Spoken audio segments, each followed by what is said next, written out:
Good morning, students. Let's start with the next topic, that is time division multiplexing. In the last video we have seen frequency division multiplexing and wavelength division multiplexing. Both were used for analog transmission. As we already discussed, time division multiplexing is for digital data transmission. We'll just quickly go ahead and back and check. Frequency is for analog, wavelength division is for analog, and time division is for digital transmission. Here we have divided each single link into multiple channels. Each channel is separated by some kind of bandwidth. This bandwidth is getting wasted here. That is a major drawback of frequency division multiplexing as well as wavelength division multiplexing, because each channels are getting separated by some kind of bandwidth. So that's why we are moving ahead to the next, that is time division multiplexing, even though it is a digital transmission. Coming back to the digital transmission, there are 4 hosts here. All 4 are trying to transmit the data. That is nothing but 4 channels. These are called as low rate data channels. 1, 2, 3, 4. All these 4 are called as low rate data channels. So instead of sending separately these low rate data channels, we can combine all these 4 low rate data channels into a single and then transmit over the high rate data channel and then demultiplex into a again low rate data transmission, low rate data channels. So that is nothing but low rate data channels are combined together and form a high rate data channels and then transmit and then demux into a again low rate data channels. That is what we call it as a time division multiplexing. But the major comparison between the previous one and this one is, there we have divided our channel into a multiple link into a multiple channels. But in this case we are not going to divide the link into multiple channels. We are going to divide it into time slots. That is nothing but at a first time slot, then 1 bit of data from the channel 1, 1 bit of data from this, and 1 bit of data from the third channel, and 1 bit of data from fourth channel will be taken, and this together will be sent at a time t. And then again this is another cycle, then this is again another cycle. Means entire bandwidth of the link will be utilized here.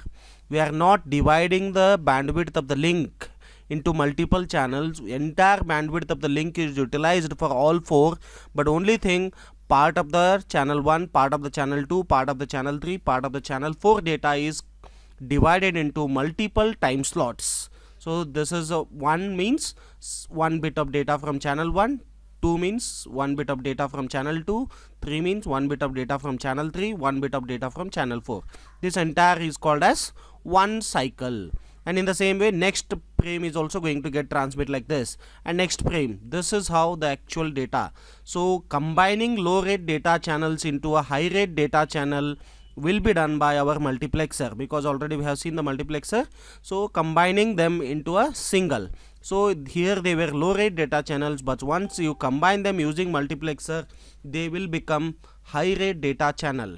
Then you can transmit the data in terms of a time slots. We will see in detail how the time slots will be used in the further slide.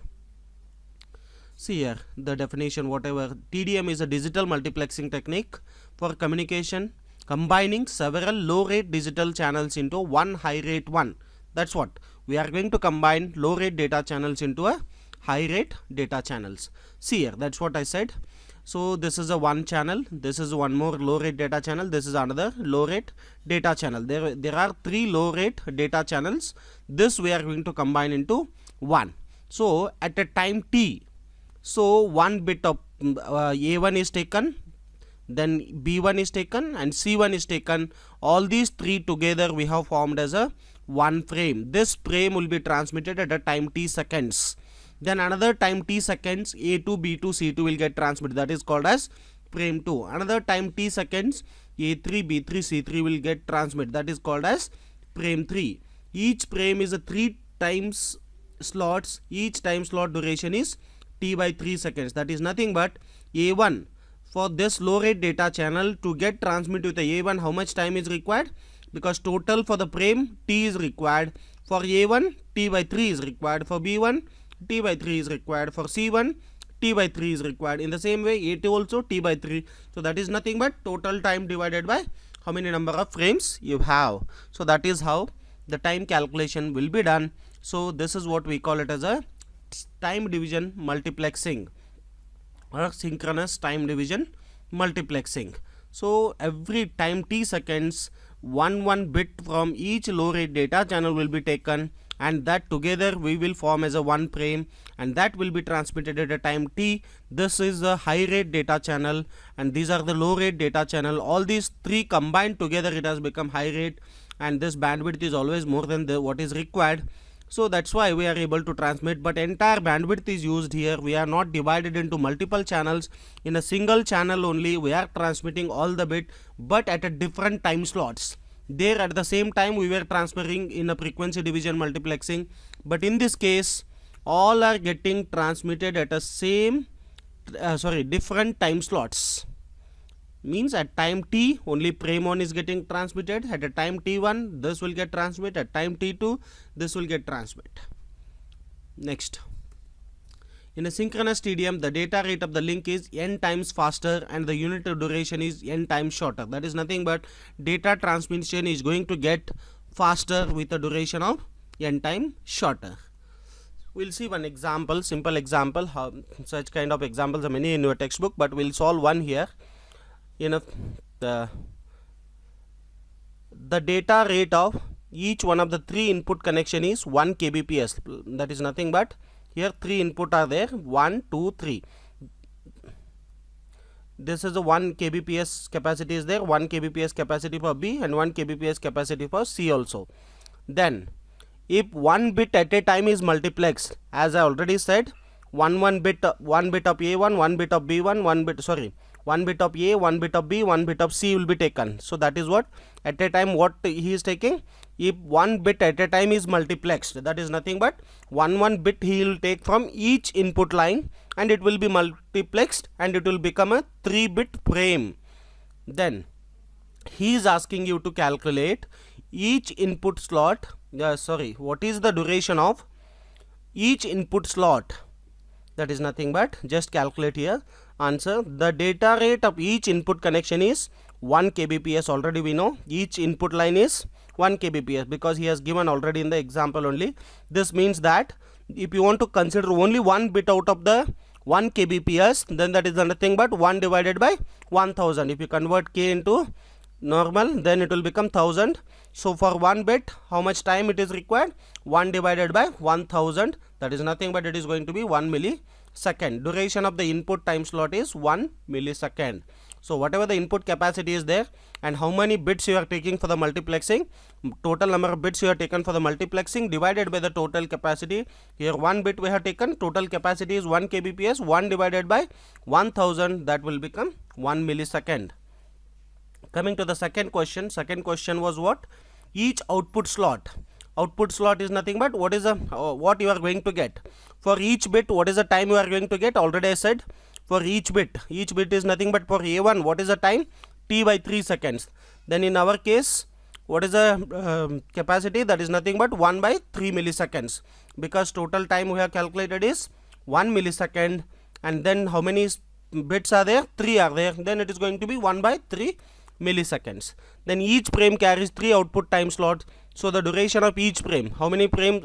3 into 1 by 3 milliseconds, because total 3 bits are there. 3 into 1 by 3, then it will become 1 millisecond. So this is how, this kind of many examples are there in your textbook, you can just refer. So I'll go ahead with the next topic.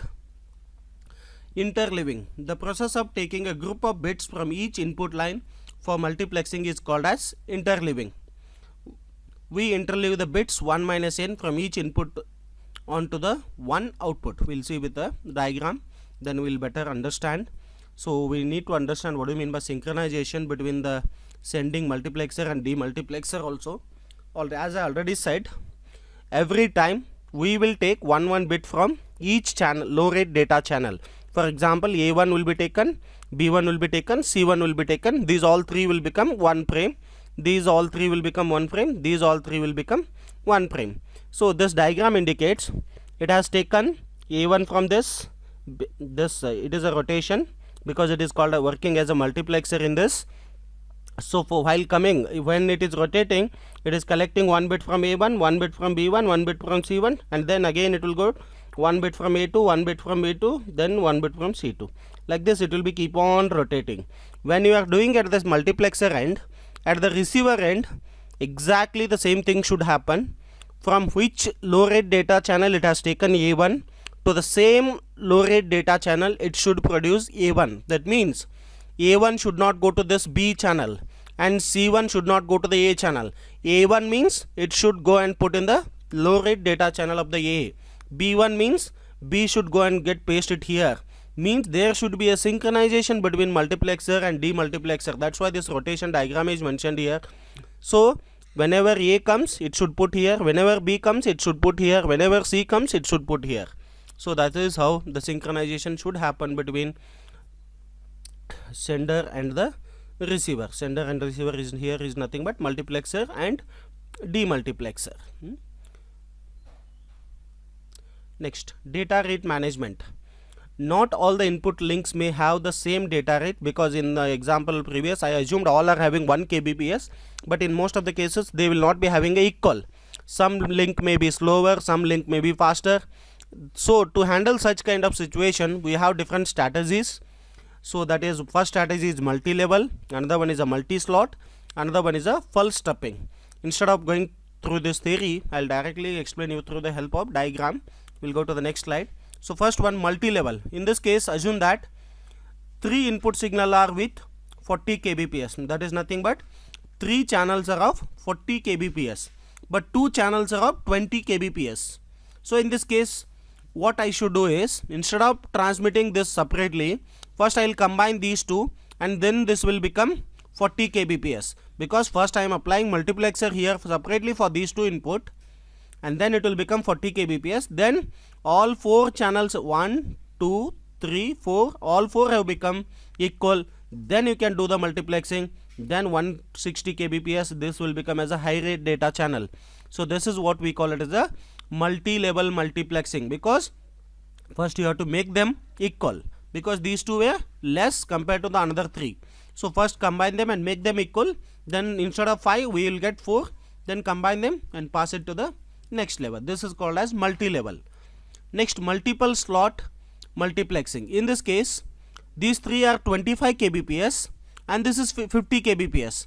Instead of combining this, we can divide this into multiple. This is, we are applying demultiplexer. Then we will make them 225 kbps.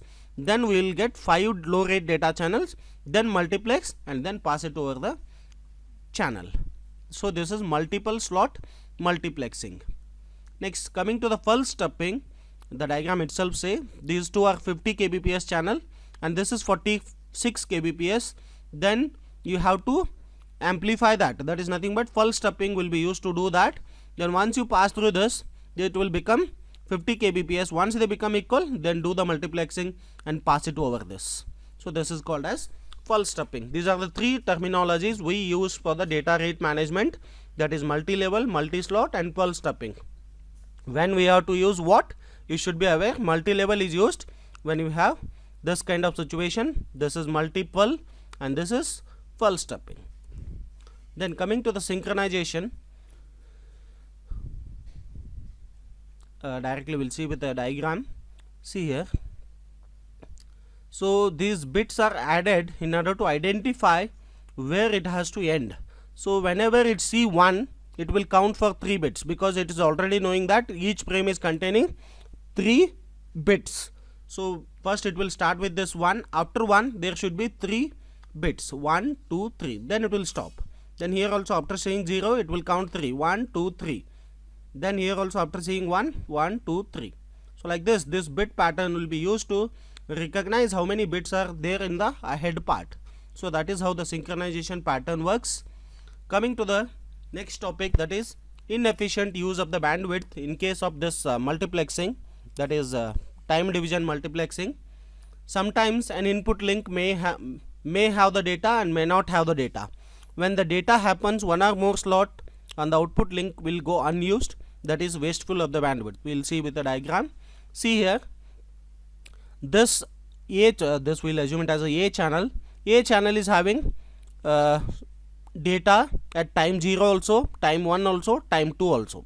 But B channel is not having any data to transmit. C channel is having data at the time 0, no data at the time 1 and data at the time 2 again, and D channel is having a time 0, time 1 and time 2. But if we consider the normal multiplexing, what we used to do, see here, it has taken 1 bit from this and there is no data in the B channel, so empty, and there is a data in the C channel, it has taken, and there is a data in the D channel, it has taken.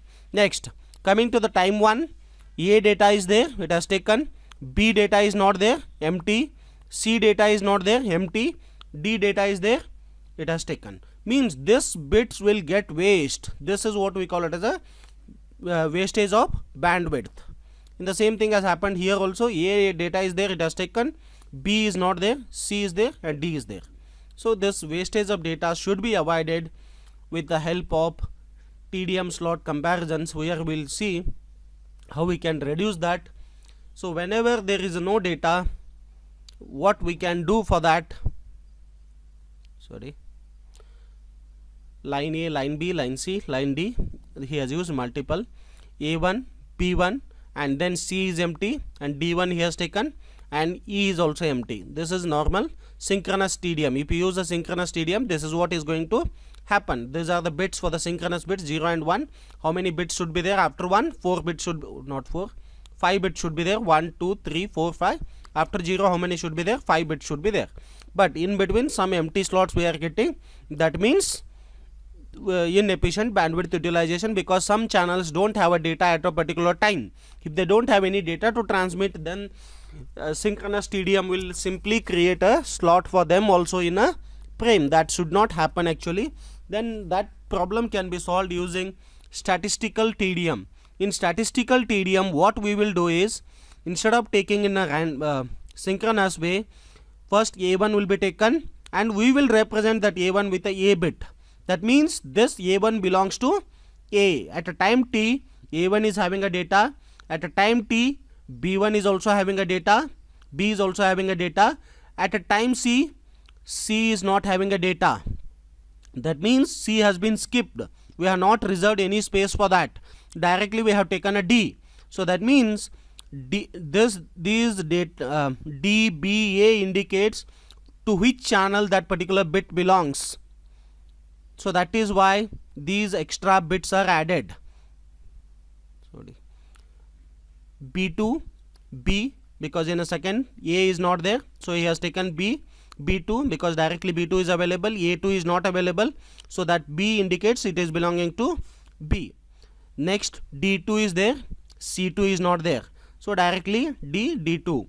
Next E2 is there, E, E2. Like this problem can be overcome, so that effective bandwidth utilization will happen in our statistical TDM.